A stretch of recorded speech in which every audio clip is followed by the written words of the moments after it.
Hello everyone and welcome to my channel and one more video. This video is again related to a new development, or I would say a new clarification that has been issued by AIP. So you guys must have heard about the new requirements that came around the job offer requirements. So job offer is a very critical document that is required for your AIP applications, and it's mandatory for certain streams like for AOS, for rural renewal scheme, for tech pathway. So it is very important. And what I saw that AIP has introduced a detailed note in their website which deals with the job offers. So this is the first time what we have seen as AIP has put out very clearly what they would be looking at in the job offer, which would be very helpful for the candidates. So let's see. If you read through the documents, I will again take you through the official site and official version of it. If you look at this, the discussion is mostly centered around three subsections of this discussion. There is a discussion around the employee or the applicant part. There is a discussion around the employer eligibility or the employer qualification part, and then the job offer requirements itself.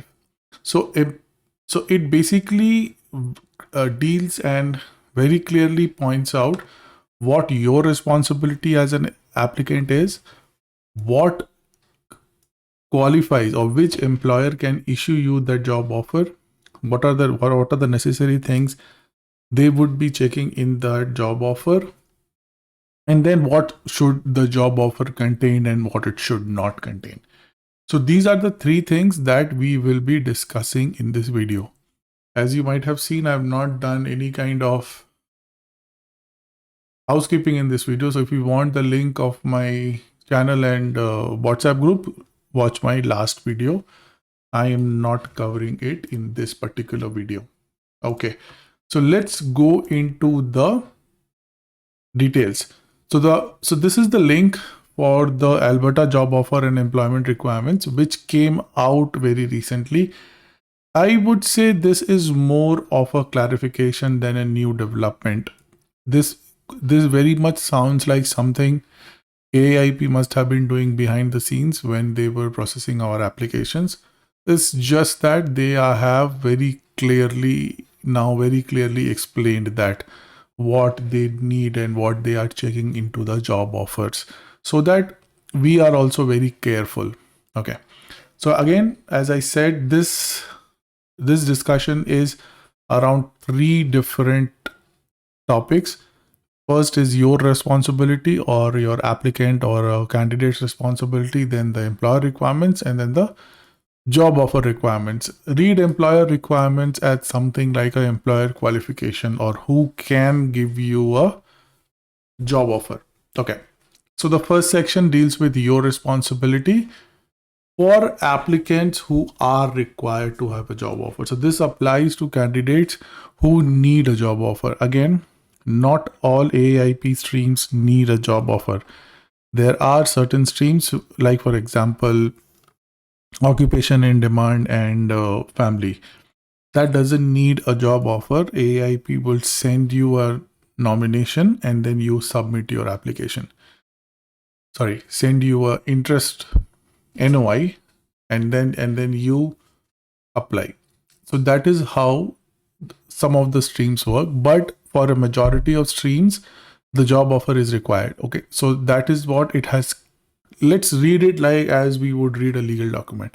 So the applicants who are required to have a job offer, right? So if you are the candidate or you are qualifying under a stream which needs a job offer, then you should make sure that the employer and the job offer requirements are met. So the employer who is giving you job offer, you should verify. I will come in the next section of who can issue you a job offer. So you should verify that whether their employer is even capable of supporting your your PNP application. And then when he gives you a job offer, it's your responsibility to check whether that job offer is complete and is as wholesome as required. So that is the first bullet point over here. Okay. And then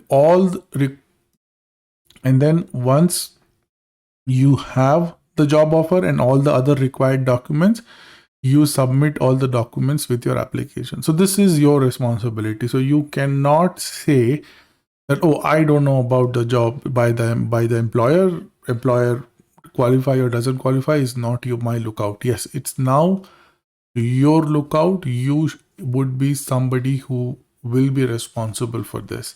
So be very careful in when you are dealing with the employer.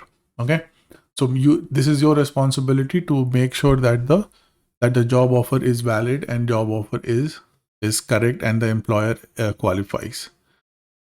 Again, if your application is denied for any reason due to your job offer or your employer qualification not being met, the fees will not be refunded. And this we always knew. This is something that we always knew from the start. Candidates must display the ability to become economically established in Alberta. This, although doesn't really relate to job offer, but yes, this is something, again, as candidates, we know that Alberta has checked, and it checks through various options, be it proof of funds requirement or the job offer requirement. So your validity of a job offer will also ensure that you are demonstrating the fact that you will be able to support yourself economically in Alberta. So that is perhaps the reason that this line is out here, that your importance of job offer is also a proof of you becoming economically established in Alberta. Okay, so pay good attention to this. When AIP receives your application, these would be again processed according to the quality, according to the market conditions, according to the forecasting done by the province, and also by the volume of application. So this is again not really related to job offer, but kind of a disclaimer or clarification given by AIP that once anything you apply is just an expression of interest. You are just expressing your interest that you are interested in Alberta, right? So this is just the expression of interest, but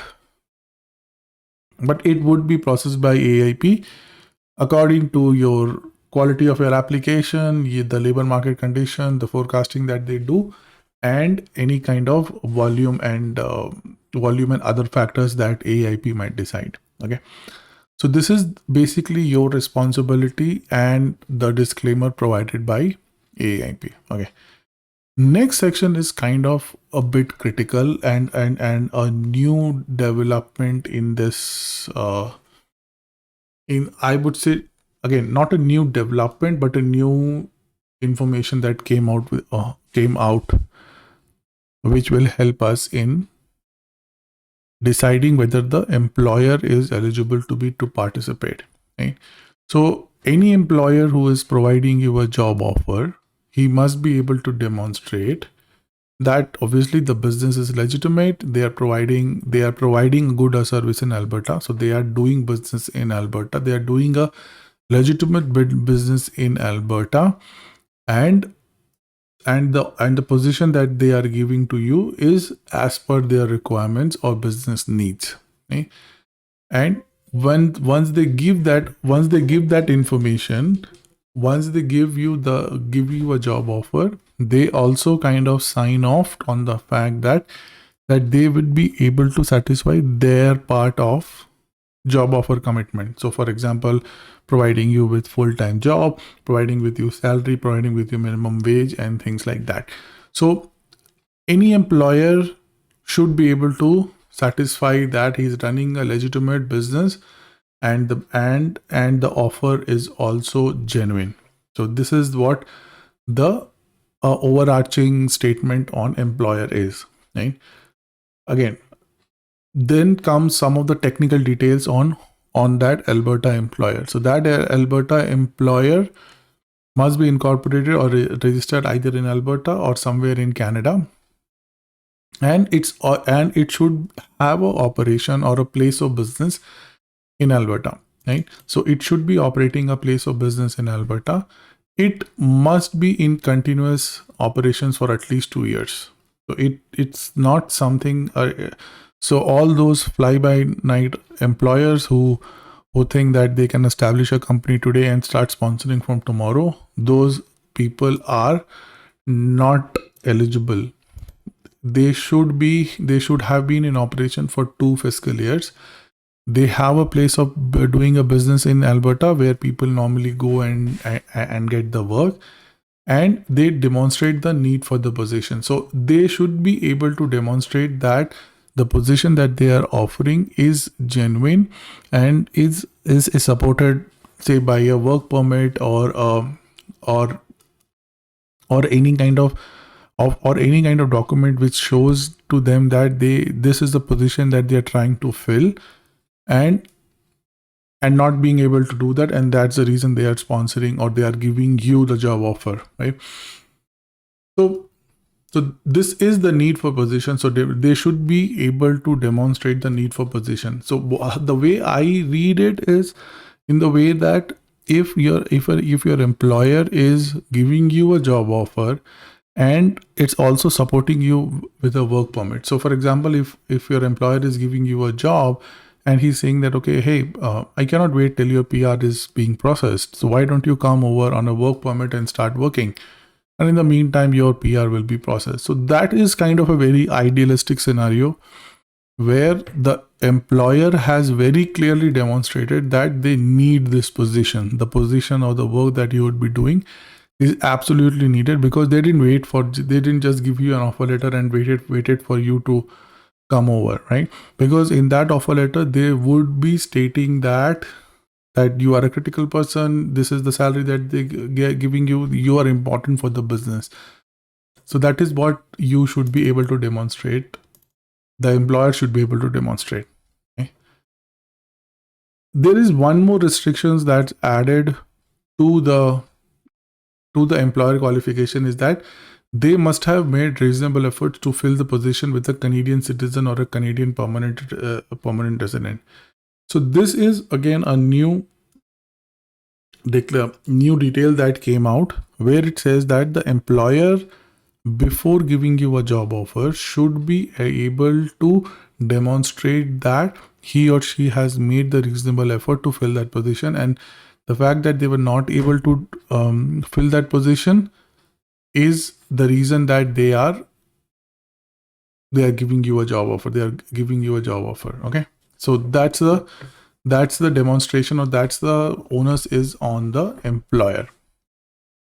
Another technical details that they have added, it should have a minimum gross revenue of at least $400,000 for the most recent year, and at least 3 full-time employees. So you cannot be the first employee of the company. Okay, so, and those 3 employees should be full-time. So if they have multiple independent contractors, it's not counted, but part-time employees and part-time positions can be counted. So if they have 2 part-time, it can be counted as one full-time. So they should have 3 full-time employees in Alberta and the minimum revenue of 400,000 and being in operation in Alberta for 2 years. So these are I would say first, second, and third criteria. That this is the first criteria, second criteria, third criteria. These are the 3 technical criteria that your employer should meet. Okay. Then it says that if for any reason employer is not able to demonstrate the $400,000 of annual revenue. Again, this is not profit, this is revenue. So if the business is not able to demonstrate that, they can still qualify. They can still qualify for the program, but it would be dependent on number of years of their operation, right? So for example, my employer that is giving me employment has been in operation in Alberta for 2 years. It has 3 full-time employees, but its revenue is $300,000, right? So in that case, what will happen is, since it is already being operation in 2 years, it can support one nominee. So if I am the only nominee, they can support me. If there is one more nominee, they cannot support it because of the their disqualification as far as the annual revenue is concerned. Okay? So this is the reason. This is another kind of a gateway that has been provided to the employer, that okay, maybe just your revenue condition is not satisfied, but you are a genuine business, you have 3 people, you have been in operation for 2 years. It's quite possible that the companies that are in operation in Alberta for long period, say 5 years or 10 years, are still not able to make that 400,000 revenue. So in that case, it basically for every year of operation, it can support one additional nominee. Okay. So this whole check is now your responsibility, that when you are working with an employer, then you are making sure that they are able to support your application. So you must confirm. So this is very important. You should be able to confirm this. AIP will not check for you. AIP will not check for you that whether your employer is able to support you or not. And if for any reason AIP checks and finds that it's not able to support you, your application will be denied and your money will not be refunded. Okay. So this is a very critical requirement as far as the employer qualification is concerned. I'm sure this must have been a guideline for the AIP officers who are assessing our applications, but it's just that they have put it out there, because I don't see this as a news item or as a update item to the portal. So it was just added as another link or another document to the portal. Okay. So now we have covered 2 sections, your responsibility and employer requirements. Let's go into the job offer requirement. And this is very similar to the job offer requirements you must have seen in any of the substreams. It should be a continuous and paid job offer. It should be for a full-time work. It should be for a minimum of 12 months, and it should support the minimum wage as per the labor market assessments or as per the prevailing wages in Alberta. So this we have seen in our other streams, and in fact in some of the streams this job offer requirement section has been further elaborated, where they have also mentioned that what should be contained in the job offer. So that I don't see it here. Maybe another update will come to this particular web page in the very in future, where they will kind of make this section a very comprehensive section. So it's quite possible that this job offer requirement section might be updated. And another thing I see this, there are certain text here which I think will need clarification. So this I'm thinking that this job offer requirement section will go more changes in coming days and week. They have added a section of ineligible job offer, so which is again not for, even though your job offer is for 30 hours, more than 12 periods, but if it is a part-time, casual or seasonal employee, it's not eligible.